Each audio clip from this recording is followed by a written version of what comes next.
इस वीडियो में अपन एक क्वेश्चन देखेंगे। ठीक है, ये सर्किट दे रखा है। ठीक है, और इसमें अपन को इसकी ससेप्टेंस पूछी है। सर्किट में ससेप्टेंस कितनी होगी। ठीक है, ये कुछ ऑप्शन है और ये देखो एसएससी जेईई 2024 में आया हुआ है। देखो ये सर्किट है।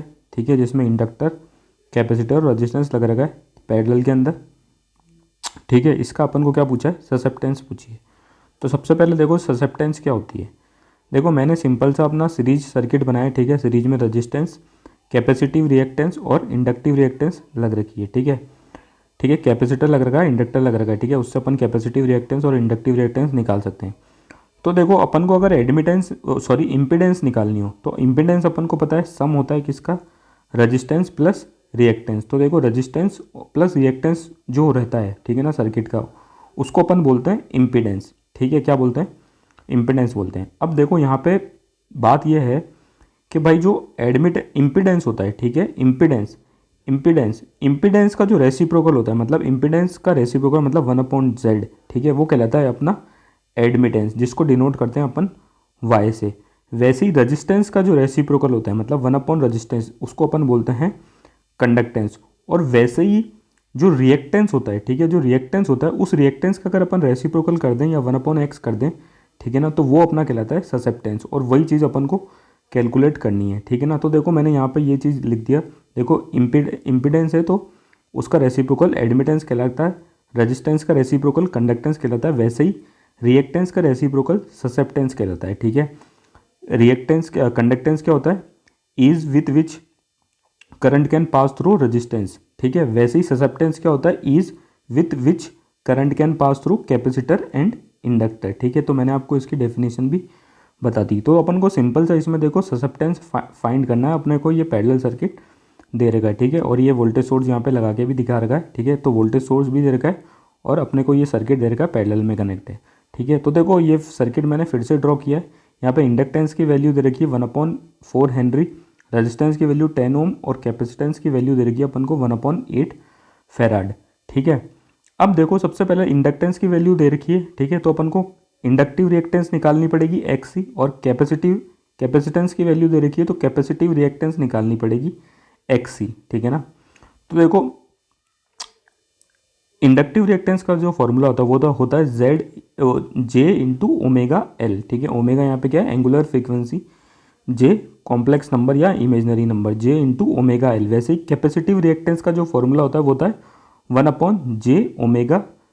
ठीक है, अब देखो यहाँ पे जो एंगुलर फ्रीक्वेंसी है वो निकालने के लिए अपन को ये वोल्टेज की वैल्यू दे रखी थी, इसको अपन स्टैंडर्ड वोल्टेज की वैल्यू से कंपेयर करेंगे। तो देखो ये वोल्टेज की वैल्यू अपन को दे रखी थी 7 sin 16t। ठीक है, इसको कंपेयर करो स्टैंडर्ड वैल्यू से, Vm sin ω/t। Vm क्या है, मैक्सिमम वोल्टेज, ओमेगा यहाँ पे वैल्यू हो जाएगी अपने पास यहाँ से 16 कंपेयर करने पे। ठीक है, तो देखो इंडक्टेंस और कैपेसिटेंस की वैल्यू आ गई और ओमेगा की वैल्यू आ गई। तो अपन कैपेसिटिव इंडक्टेंस और कैपेसिटिव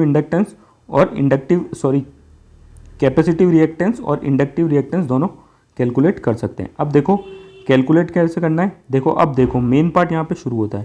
देखो यहाँ पे थोड़ा सा दिमाग लड़ाना। देखो ये दोनों, देखो इससे तो अपन को मतलब है नहीं क्योंकि इसने अपन से कंडक्टेंस तो पूछा नहीं है, इसने अपन से पूछा है कि ससेप्टेंस बताओ। तो ससेप्टेंस अपन को पता होता है कि इंडक्टिव रिएक्टेंस और कैपेसिटिव रिएक्टेंस का रेसिप्रोकल होता है। ठीक है, तो देखो ये दोनों सर्किट के जो एलिमेंट है ना, ठीक है, ये जुड़े हैं किसमें, पैरेलल में जुड़े हैं। ठीक है, तो पैरेलल में आपको पता है कि कैसे होते हैं।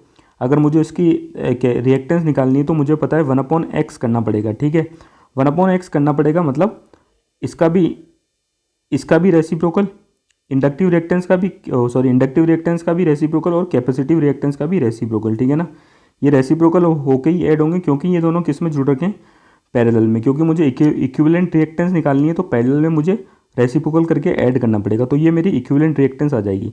अब देखो मुझे रेसिप्रोकल करने की एक्चुअल में ज़रूरत नहीं है क्योंकि मुझे ससेप्टेंस निकालना है और ससेप्टेंस मेरा क्या होता है 1/x। तो मुझे ये 1/x ही तो कैलकुलेट करना था, मतलब मुझे सिर्फ इसकी वैल्यू निकालनी है, इसको बाद में रेसिप्रोकल करने की ज़रूरत नहीं है। आप मेरी बात को समझ रहे होंगे, मैं इसको फिर से समझा देता हूँ।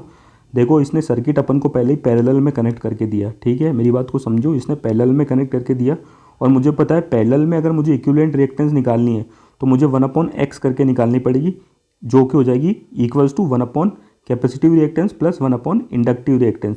तो देखो 1/x आ गई मेरी इक्विवेलेंट कैपेसिटेंस। तो मुझे 1/x मतलब कि मुझे ससेप्टेंस ही तो पूछा गया था, और ससेप्टेंस क्या होता है मेरा 1/x ही तो होता मतलब 1/x ही तो होता है। तो मुझे सिंपल सा 1/x की ही वैल्यू चाहिए थी, मुझे बाद में रेसिप्रोकल नहीं करना, क्योंकि मुझे पता है ससेप्टेंस जो होता है वो कितना होता है 1/x, और मुझसे जो वैल्यू पूछी गई ना वो ससेप्टेंस की ही पूछी गई है। ठीक है, मेरी बात को आप समझ गए होंगे। ठीक है, तो देखो ससेप्टेंस, अब देखो इसको सिंपल सा कैलकुलेट कर लो, वही अपना आंसर होगा XC, कैपेसिटिव रिएक्टेंस, जिसका फॉर्मूला होता है 1/j⍵c। तो देखो यहाँ पे मैंने लिख दिया XC की जगह 1/j⍵c, ये रेसिप्रोकल होगा तो कितना हो जाएगा j⍵c प्लस 1/XL, मतलब कि XL का जो फॉर्मूला होता है वो कितना होता है j⍵L। तो ये हो गया मेरा इंडक्टिव रिएक्टेंस। ठीक है ना। अब देखो यहाँ पे 1/j, 1 imaginary number equals to होता है -j। तो ठीक है, तो मैं यहाँ पे 1/j की जगह क्या लिख रखा हूँ -j। ये आपको कॉम्प्लेक्स नंबर आपने 11th क्लास से पढ़ा होगा। ठीक है, 1/j की वैल्यू होती है -j के बराबर। ठीक है, तो यहाँ से देखो j कॉमन ले लो, आप j कॉमन ले लोगे तो क्या बचेगा ω/c माइनस 1/ω/L। सिंपल सा, आप कुछ भी नहीं करना है, ओमेगा की वैल्यू रखो 16। ठीक है, देखो तीनों की वैल्यू दे रखी थी, ओमेगा की भी दे रखी थी, कैपेसिटेंस की भी दे रखी थी और इंडक्टेंस की भी दे रखी थी।